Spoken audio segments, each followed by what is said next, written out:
لا تنسوا الإعجاب بالفيديو والاشتراك بالقناة وتفعيل الجرس. السلام عليكم ورحمة الله وبركاته.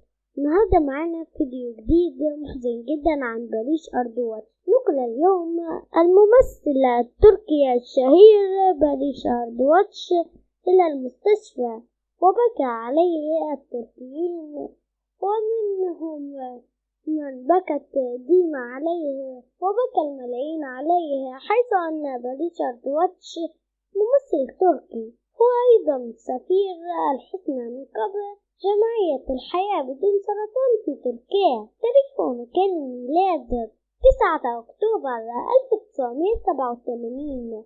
العمر 35 سنة. الزوجة جوتسي ودا، متزوج 2020. الوالدان جوليا أردوغان أروال أردوغان. والله يحفظه ويحميه يا رب العالمين.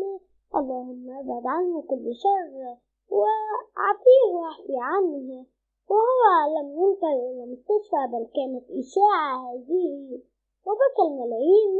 لكن نحب نطمنكم أن باريس أردوغان بصحة جيدة، هو الآن في منزله وبصحة جيدة، محدش يقلق عليه، وكل اللي نزل ده هو إشاعة، واحنا بنحب نأكد لكم الخبر إنه هو إشاعة.